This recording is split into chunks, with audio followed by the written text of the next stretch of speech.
So the four agreements, we are on page 2 in my book. Page 23 of the PDF.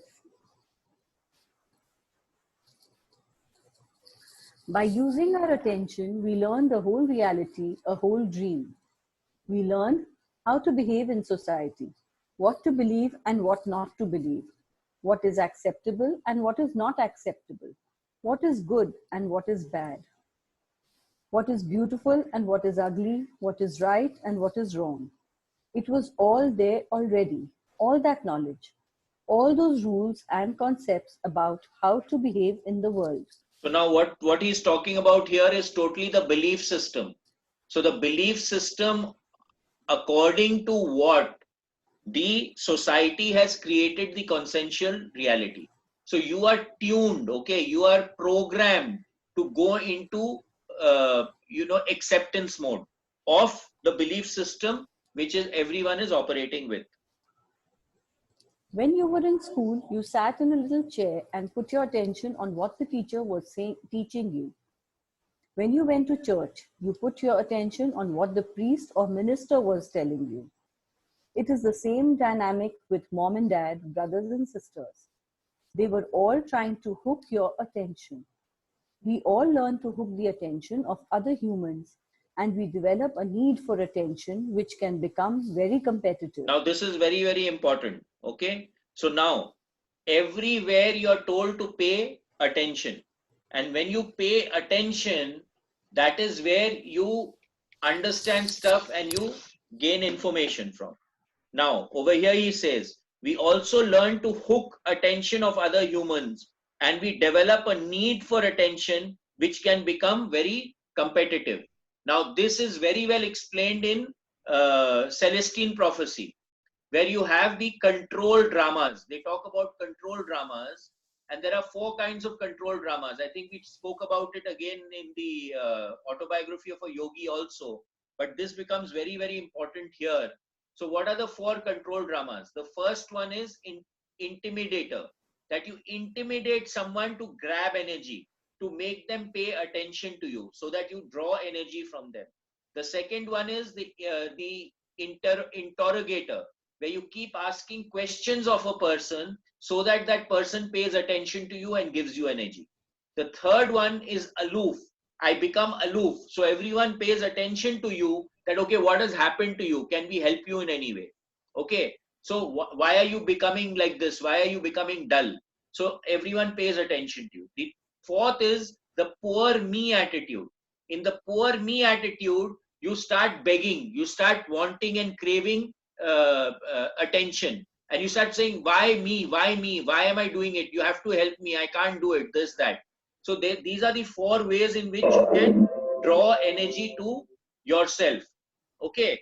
And this is what he's saying here. We develop a need for attention which can become very competitive because we are not giving each other energy.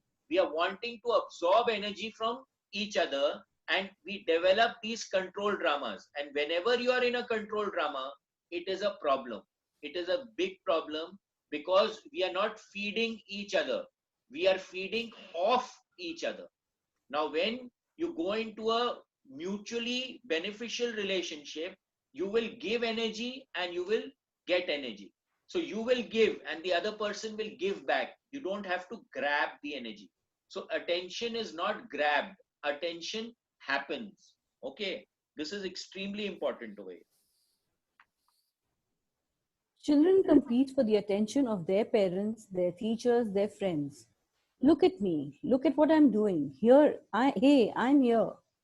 The need for attention becomes very strong and continues into adulthood.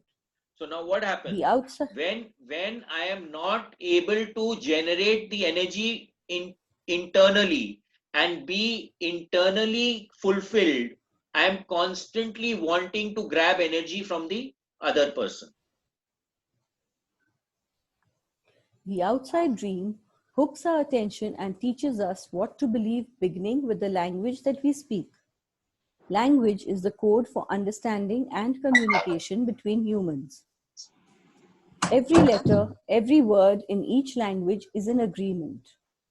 We call this a page in a book. The word page is an agreement that we understand. Once we understand the code, our attention is hooked and the energy is transferred from one person to another. So again, what does this mean? That the language is also hooking us. Suppose I'm saying that you're looking good. So now looking good has a significance. If I call this the phone, if I mention a phone, it means I'm talking about a phone. If I say mobile phone, I'm talking about this. If I say remote control, I'm talking about this. So as soon as we label something, we draw attention to that particular thing because we have labeled it. And all language has power. So we have seen this in Isaru Emoto's stuff, where every word has its own essence, its own power. Energy. Okay, it has its own power. So when anything is exposed to that particular word, it has an effect. Okay, so we have the water crystals. We had shown it previously also. I showed it in my talk on energy fields also. I guess most of you must be aware of it. So words have power. Okay, we have to understand that. So that is why it becomes important that what are you saying? What are you thinking becomes important, because each word that you're thinking or saying has a significance. It has a significant energy field around it. Okay, and it has power. Bhaiya, my question was that can you repeat about the 4 types of people? The line had got disconnected. Okay, Who so draw power from you? the 4 control dramas are: number 1, the intimidator. Intimidator. Number 2 is the interrogator. Number 3 is aloof. Number 4 is poor me. Okay, these are the 4 categories which you play the control drama with. Okay, thank you, Bhaiya.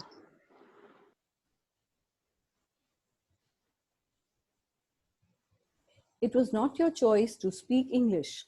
You didn't choose your religion or your moral values. They were already there before you were born. We never had the opportunity to choose what to believe or what not to believe. We never chose even the smallest of these agreements. We didn't even choose our name. So now what does this mean? Okay, we never had a choice, an opportunity to choose what to believe or not to believe. So every one of us is born into a certain culture, and the culture has certain belief systems. So we get born into that belief system, and we don't have a choice at that point in time until we get awareness, until we understand that what are we agreeing to, what have we agreed to. Now when we don't agree to something and we are aware of that, only then we can transcend it. Okay, so naturally we didn't even choose our own name, our parents chose that for us. But again, nothing happens without a reason. This is my very clear cut understanding and belief that I have developed, personally speaking, that there is something called the chaos theory. So you may think that there is chaos, but under the chaos there is order. So nothing happens without a reason. There are 2 hands up. Yes, Sunita. Raju Mama, do you have something? Please unmute yourself. I read somewhere, Nikaj, let's choose our parents. Yes, so that's what we were discussing some time back. That today, when we are in an expanded state of consciousness, let's say we are in focus 27, then over there we actually plan what are we going to experience in our next life. And we choose the best environment for us to be able to experience what we want to experience. So naturally, in that process, the choice of our parents also plays a very, very big part, because while we are growing up, the parents are the one, the first matrix, what we read in Magical Child, is the mother and the father. Okay, so they create the first matrix after the womb. So now the environment, what our basic belief systems are, how are we going to tread life, is created by the parents. So we choose our parents with the assumption that what are we wanting to actually experience, whether they will give the fertile soil for us to be able to develop, to be able to experience what we want to experience. So yes, we do choose our parents. Okay, ji. Thank you. Bhaiya, do we choose our partner also? Definitely, we are all sitting here together. We have all made a choice, right? We have all decided to be sitting here. So now the point comes, you always have a choice. You could be on this call, you could not be on this call. So you have a choice. You could leave right now if you want to. So we always make a choice. Now, what is the consciousness state with which we make a choice? That is a different ball game altogether. When we are making a choice from an expanded state of consciousness, then generally speaking, we are in alignment with the process that we had decided for ourselves when we were in that expanded state before we took physical birth in this 3D reality. Okay. But having said that, if we are making a choice out of ego, then at times you can understand that you will be wrong. So in the Gita, what we are talking about, and I really like this, I keep repeating it in all my programs, whenever you're making a choice, now we've got two tools going. Number one, which side of the grid are you on when you're making that choice or when you're saying something? Where are you operating from? Okay, that becomes important. Number two, the four S's, that is Swata. Has it come into your life on its own? That the universe has brought it into your life. Okay, effortlessly. Number two, it is easy for you to do. So it is not difficult for you to do what you're doing. Number three, it is shresht, that it is for the higher good, it is for the greater good, and selfishness is not involved in that choice. And number four, you are accepting it, you are grahan karoing it, you are accepting that decision. Now if these four tenets are met and you're operating from the right side of the grid, then I think you would be in alignment. The high probability is that you would be in alignment and you would make a correct choice, whether it is for your spouse, whether it is for any decision that you make in your life. As children, we didn't have the opportunity to choose our beliefs, but we agreed with the information that was passed to us from the dream of the planet via other humans. The only way to store information is by agreement. So this is also again very important. Okay, so this information was passed to us from the dream of the planet via other humans. So we learned from other humans. So who are our first teachers? Who are our first gurus? Our parents. Okay, so definitely we are choosing our parents to be able to provide for us the most fertile environment for in which we can achieve what we want to do. And the only way to store information is by agreement. Now, if you disagree with something, you're not going to accept it, right? So now it is not going to work for you. The only way to actually imbibe information is to agree to it.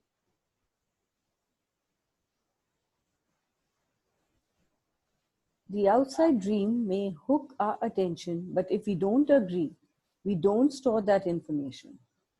As soon as we agree, we believe it, and this is called faith. To have faith is to believe unconditionally. So now, as soon as we agree to something and we believe it, now that comes into our belief system. So it comes into our paradigm, comes into our box. Okay, now until something happens to make us disbelieve it again, we still will believe it. Now today we are using this phone. If 50 years back, if we took this phone to a village somewhere, or anyone came even to us, would we believe that this kind of a thing will work? So it was not in our paradigm, it was not in our belief system. But now today it is very much in our belief system. Okay, so now it has become a part of what we are, it has become part of our paradigm. So now we naturally believe it and we accept it. Okay, now until you use it, you really don't know whether it will work or not work. So now experience also starts coming into the game.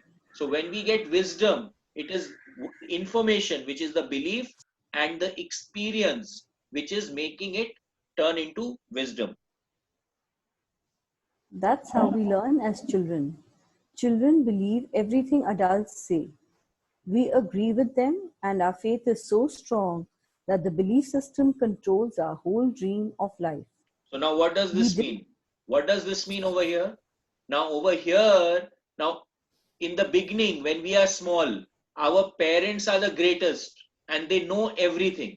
So if my parent has said something, then as far as I am concerned, it is my law. And many times in school, the children will have a fight because one's parent has said something and the other's parents has said something else. Okay. So what we are teaching our children becomes extremely important in this case, because we need to have clarity of thought ourselves, because our children will ape us, they will copy us to the T. Okay. And this we saw very well in the magical child when we were reading that. We didn't choose these beliefs, and we may have rebelled against them, but we were not strong enough to win the rebellion. The result is surrender to the beliefs with our agreement. So naturally, sometimes we didn't agree. But now let's say mother says that this sweet is not good for you, but I really want to eat it. So sometimes I'll eat it. But then ultimately, who wins? Generally speaking, the mother wins till a certain limit. Okay. Then after a certain age, then you'll start really rebelling, and then you start taking your own decisions. But in the beginning, whatever your parent is saying, you will agree to it.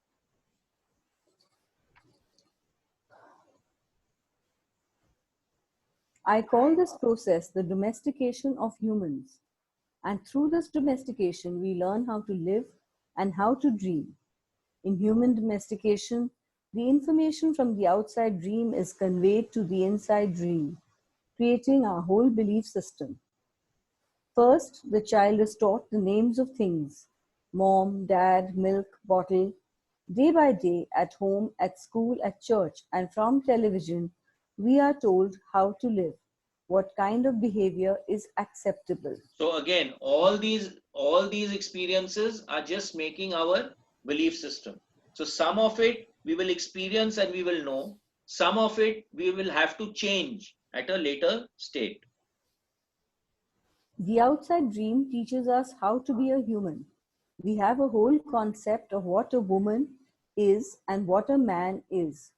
And we also learn to judge. We judge ourselves, judge other people, judge the neighbors. So now what is it? What is this meaning? Now judgment becomes a huge problem going forward, because judgment is always a perspective. Okay. And how are we making that judgment? Using our belief system. So in let's say in Marwadis, it may not be a good thing to eat meat, but for Muslims, it is a good thing to eat meat. Now for Christians, it's not a problem to eat pork, but for Muslims, it's a huge problem to eat pork. You get that? So now what happens? Any kind of judgment you're making is always the resultant of a belief system. And any belief system is not purn, it is not whole. It always has holes in it, it has gaps. Because why? Because it is observing a certain paradigm. But that paradigm is not the whole. There's a lot more which exists beyond the paradigm that you are looking and operating from. Children are domesticated the same way that we domesticate a dog, a cat, or any other animal. In order to teach a dog, we punish the dog and we give it rewards. We train our children, whom we love so much, the same way that we train any domesticated animal, with a system of punishment and reward. So We now are what told- happens over here? Okay. Now how does a person learn? When a person gets a reward, you create a belief that yes, this is the right thing to do. Okay. When you get punished, you get a belief system that this is the wrong thing to do. Now again, it's always a paradigm. Okay. But we want to make people bend to our belief system. So the reward and punishment system is always in operation. And we have to see how many times we tell no to a child. We are not allowing the child to experience the experience himself. We want to guide the child in everything that the child is doing. We are told you're a good boy or you're a good girl when we do what mom and dad wants us to do. When we don't, we are a bad girl or a bad boy.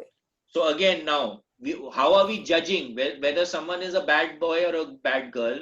Again, it is our paradigm, our belief system. And what may be right in one culture may be totally wrong in another culture. For example, belching in the Arabic, I think in the Arabic culture, after a meal shows that you're very, very satisfied with the meal. But if you're belching in a Western country, that is very, very, it's not considered a very good thing. Okay. So again, each culture develops its own belief system. When we went against the rules, we were punished. When we went along with the rules, we got a reward. We were punished many times a day, and we were also rewarded many times a day. Soon we became afraid of being punished and also afraid of not receiving the reward. The reward is the attention that we got from our parents or from other people like siblings, teachers, and friends. We soon develop a need to hook other people's attention in order to get the reward. So now what does this mean? The reward, What does this imply and mean over here? So now over here, what is happening? That today, whenever we get a reward, we feel elated. When we get a punishment, we feel depleted. So now, let's take an example. A child is offered a sweet by a stranger. Now, mummy has told the child that you better not eat the sweet. So now there are two things in the child's head. Now he is going to gain something. That means he's going to get some kind of a reward by eating the sweet. But he's going to get a punishment, which is a depleting kind of an energy field from the mother if she finds out that he has eaten the sweet. Now, what is he going to do? If the satisfaction that he's deriving from eating the sweet, that is the reward, is more than the punishment, the depletion that he experiences with the punishment, he'll eat the sweet. But if the punishment is more painful than the pleasure that he gets from eating the sweet, he will not eat the sweet. So we are constantly working on this paradigm. And also it says very clearly here, apart from material things, we are constantly wanting to absorb energy from the other people by drawing attention to ourselves. Again, the four control dramas start to play over here. the reward feels good, and we keep doing what others want us to do in order to get the reward, with that fear of being punished and that fear of not getting the reward. We start pretending to be what we are not, just to please others, just to be good enough for someone else. So now We what try does this to imply please- over here? What does this imply here? We start attempting to look good rather than actually feel good. Okay. So constantly we are attempting to look good, to fit in, to work the paradigm, not be whole in ourselves and be true to what we actually are. So we start putting a facade on our face. Okay. So we create that persona that is not the true you. We try to please mom and dad. We try to please the teachers at school. We try to please the church, and so we start acting. Now, this is very important over here.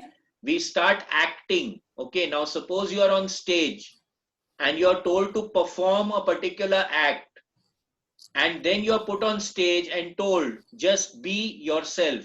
Which one is easier? I'm sure it's much easier just to be yourself. Okay. Now, if you are going to be acting, then you have to put in effort. There's a stress which is created.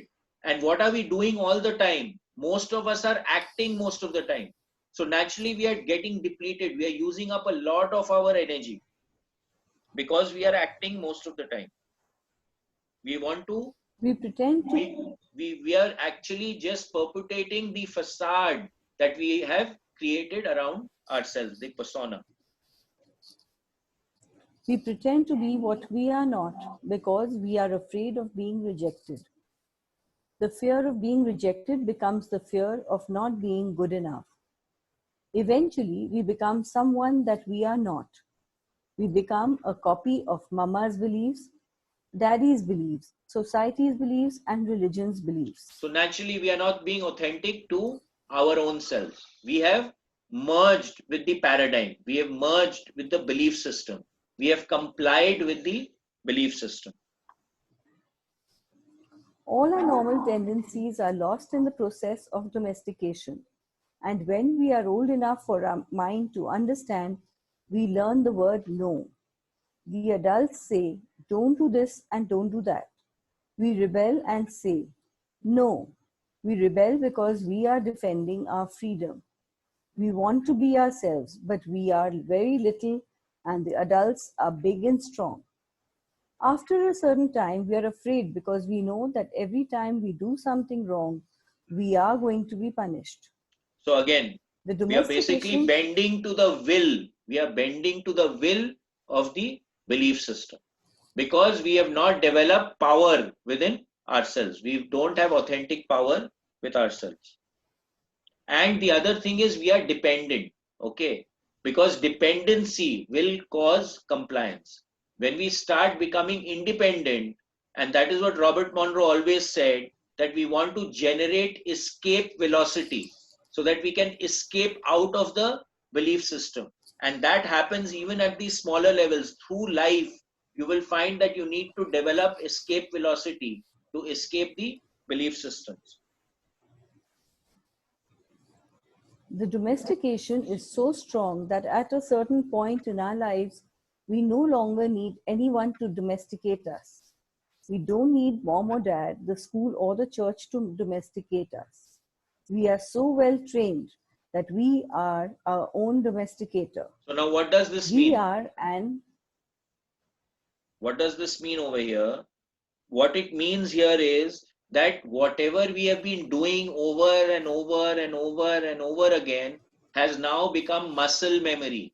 So we do it out of rote, okay? We don't have to be told what to do. We become a part of the system. So our independence is totally lost because we will adhere to the system. Whatever is expected of us, we will continue to do that. And then what also happens, which we read in Magical Child, that it goes down the generations also. So once you have gone into a pattern, it gets ingrained into your DNA and it will go down your generations. It will go to your children also. We are an auto-domesticated animal. We can now domesticate ourselves according to the same belief system we were given and using the same system of punishment and reward. We punish ourselves when we don't follow the rules according to our belief system. We reward ourselves when we are the good boy or good girl. So now what does this mean? This is the self-talk that we have, okay? Who is your biggest critic? Today, your biggest critic is yourself. And we are constantly criticizing ourselves. So how are we criticizing ourselves? Because we are matching ourselves, our performance, which our given belief system. Now, if we are complying to the belief system, then I'm a good boy. If I'm not complying to the belief system, I become a bad boy. And then again, thoughts affect us. Now we are 70% water. So again, water is affected by the thoughts, and this is very well proven again by Dr. Emoto. So when we are thinking bad stuff or depleting stuff about ourselves, it is affecting ourselves very, very adversely. But what are we comparing against? Just a belief system, because we are not independent, we are not free thinkers, we are dependent on the belief system.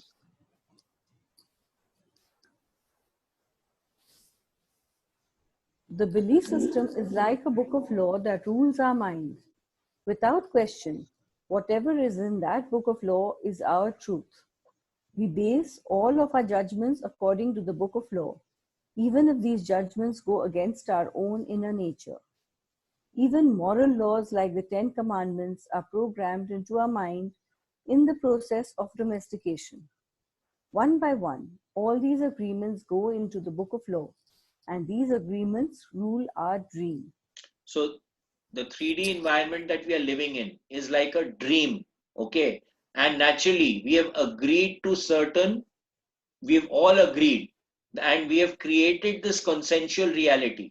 So to live in the consensual reality, we have all agreed to certain terms and conditions. Like suppose you take a premises as a tenant. Okay, now you sign an agreement.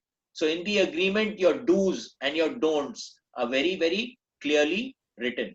So in the same way, we develop these agreements and we make it our internal law that we have to adhere to this law.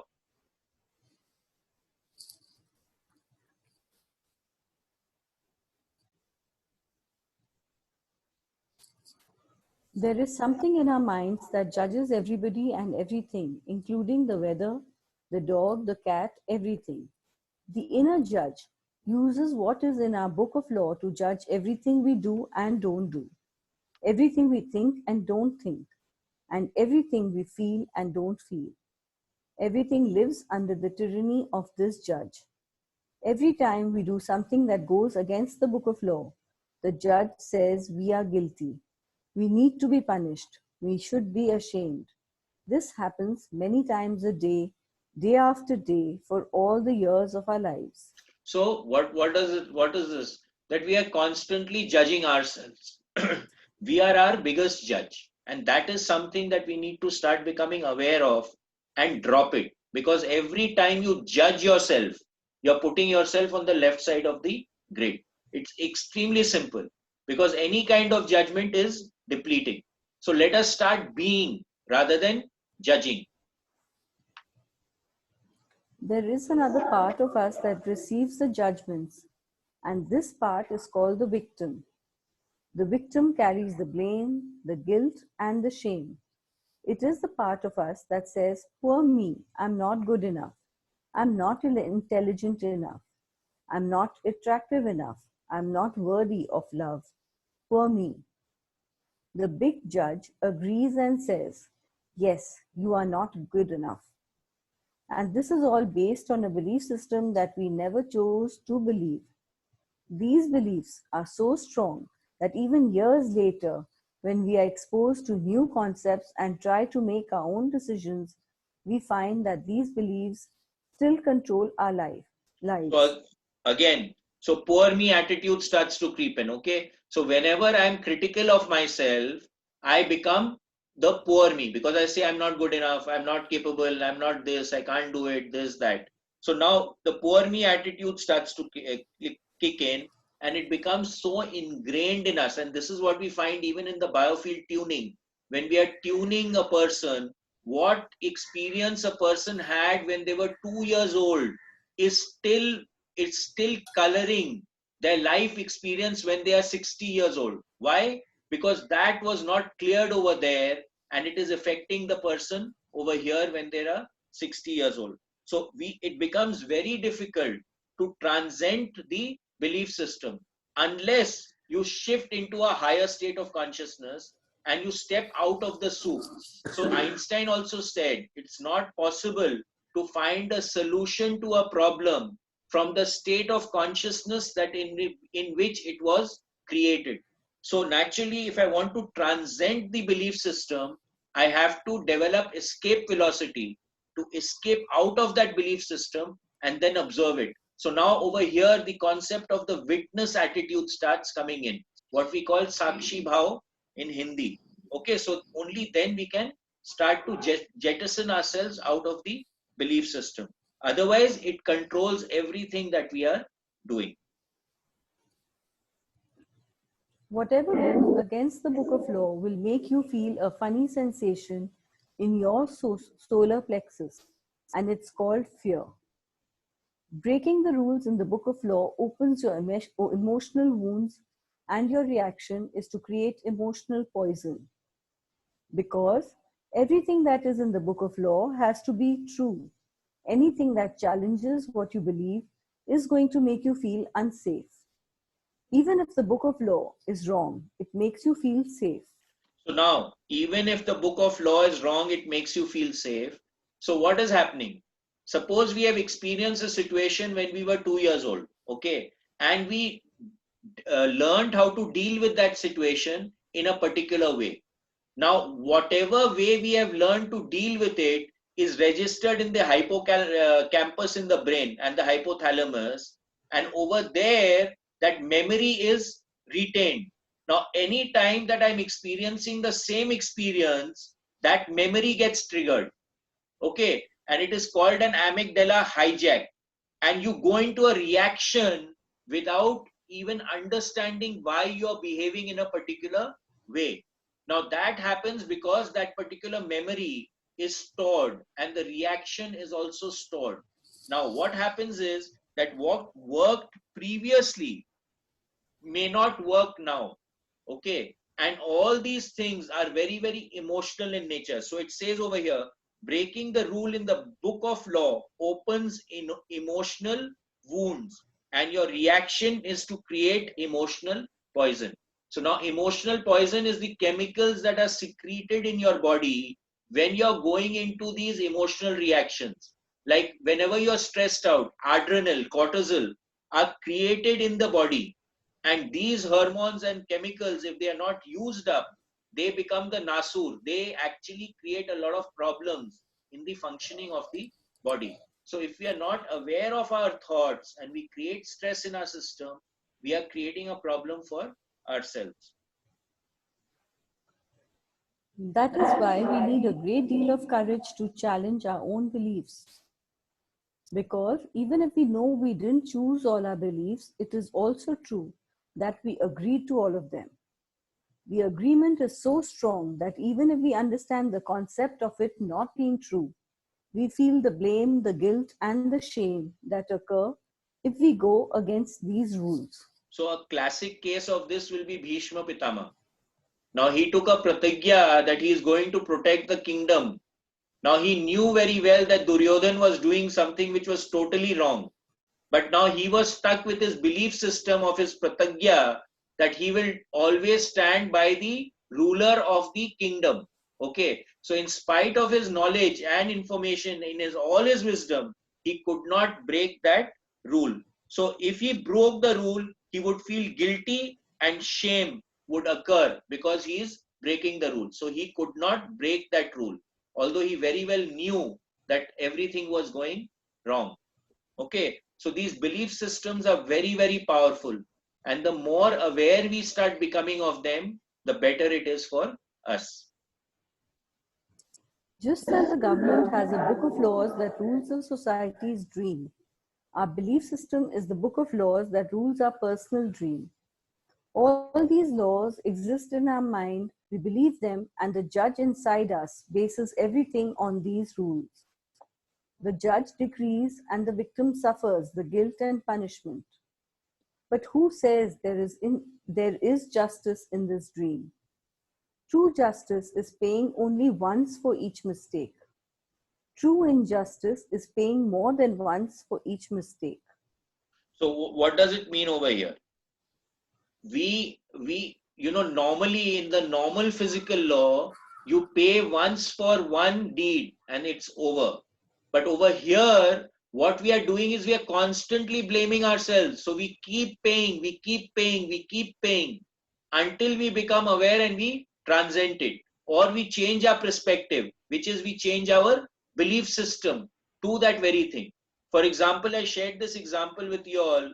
There's a belief over here that many people have. I don't know how many of you all will have it, that if a black cat crosses your road, something bad will happen. Now that's a belief system, right?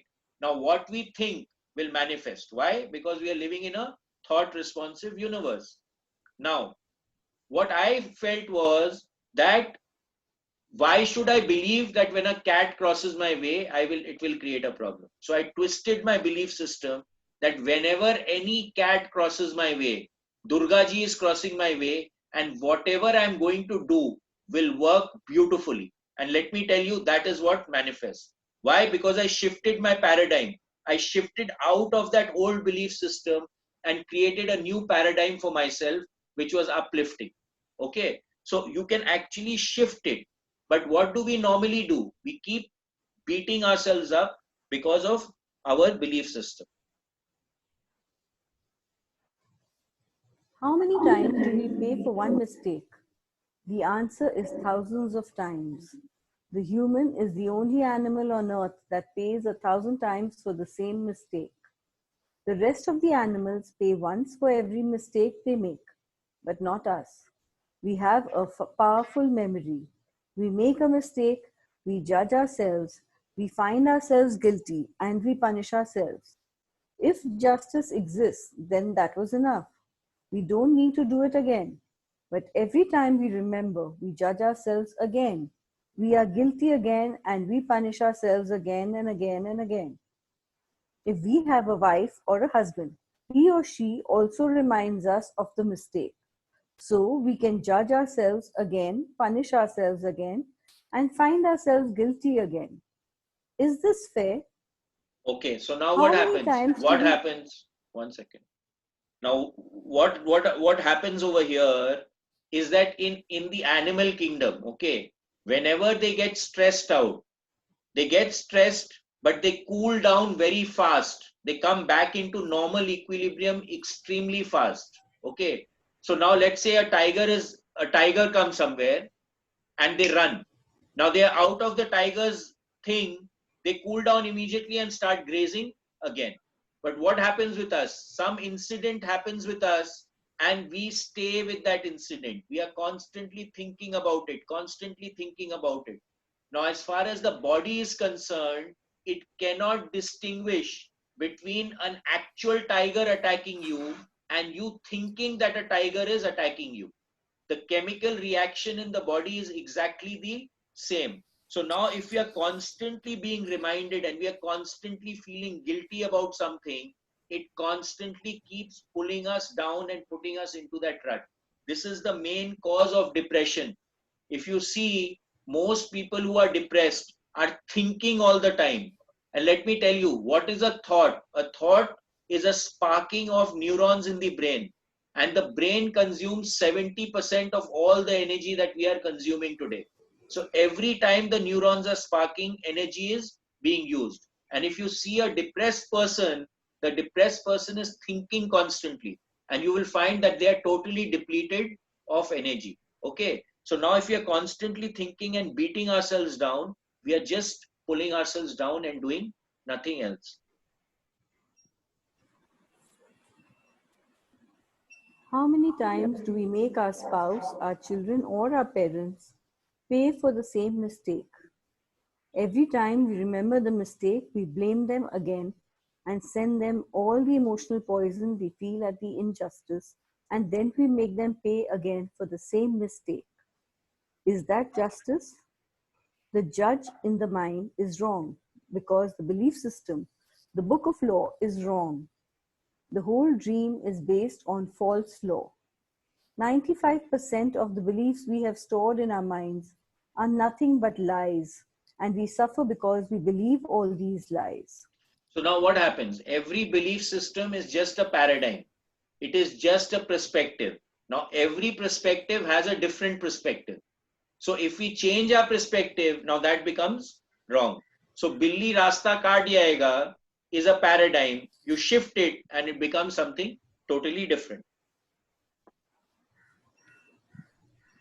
In the dream of the planet, it is normal for humans to suffer, to live in fear, and to create emotional dramas.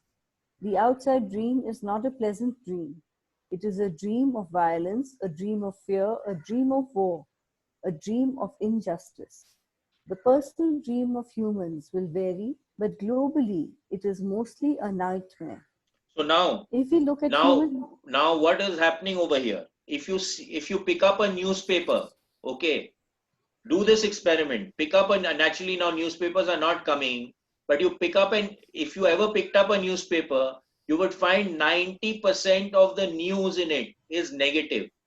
So only fear sells, right? So everywhere you'll find, you switch on the TV and they're talking about negative things all the time because that is what engages people.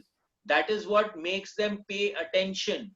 That is what draws the power from them. Okay. So most of the time you'll find that the negativity is being published and everything becomes a nightmare. We are made to fear everything.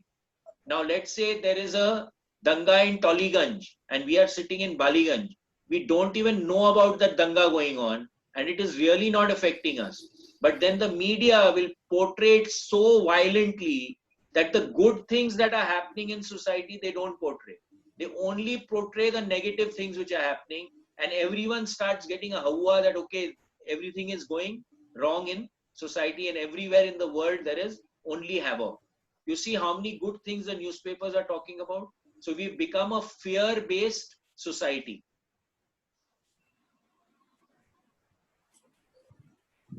If we look at human society, we see a place so difficult to live in because it is ruled by fear. Throughout the world, we see human suffering, anger, revenge, addictions, violence in the street, and tremendous injustice. It may exist at different levels in different countries around the world, but fear is controlling the outside dream. So we've become a fear-based society. If we compare the dream of human society with the description of hell that religions all around the world have promulgated, we find they are exactly the same. Religions say that hell is a place of punishment, a place of fear, pain, and suffering, a place where the fire burns you. Fire is generated by emotions that come from fear. Whenever we feel the emotions of anger, jealousy, envy, or hate, we experience a fire burning within us. We are living in a dream of hell. So now if you look at these emotions, okay, fear, pain, suffering, they are all putting you on the left side of the resilience grid, which is depleting. And let me tell you, when we are going into these expanded states of consciousness, whatever personally I have experienced and whatever stories I hear from anyone who has gone into these states, it is 99% a blissful state, a state of harmony, of compassionate beings who are always out to help you. What hell and heaven that is there, the hell is created by us. It is not out there. We just create our own hell. Why? Because all universes are thought responsive. And if we are becoming a fear-based society, then we are automatically creating hell for ourselves in this 3D environment. If you consider hell as a state of mind, then hell is all around us. Others may warn us that if we don't do what they say we should do, we will go to hell. Bad news. We are already in hell, including the people who tell us that. No human can condemn another to hell because we are already there.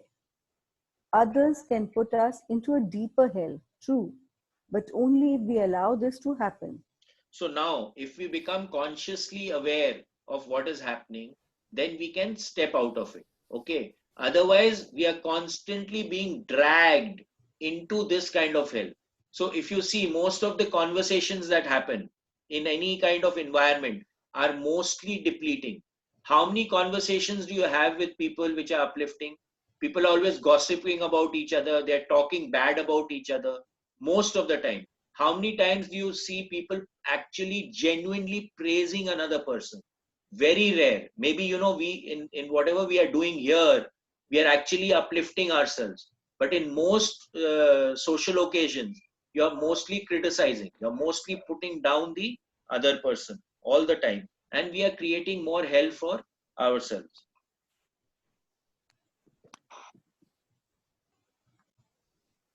Every human has his or her own personal dream, and just like the society dream, it is often ruled by fear.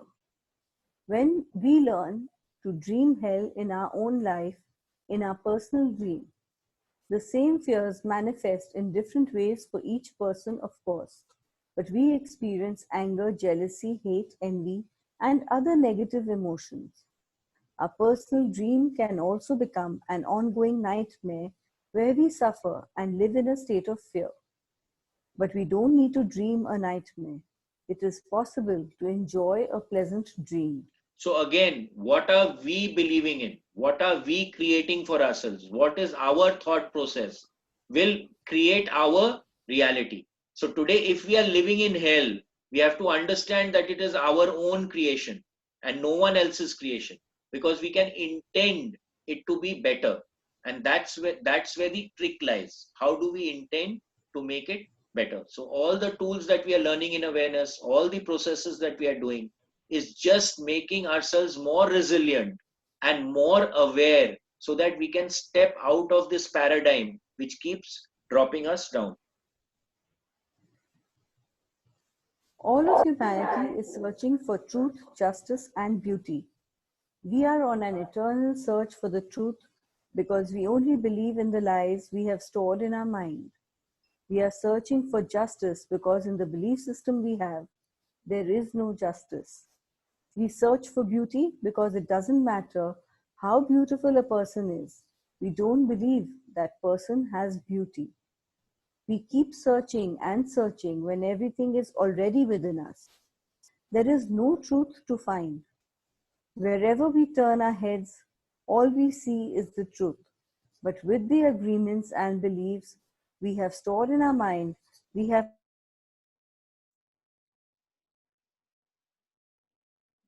no eyes for this truth. So what does this mean? We are on an eternal search for the truth because we believe in the lies that we have stored in our minds. So when we are looking at zero limits, we actually went through the program. There are 3 places where you can operate from. Number 1 is from memory, which is what is being talked about here, because we believe in the lies we have stored in our minds. Oops.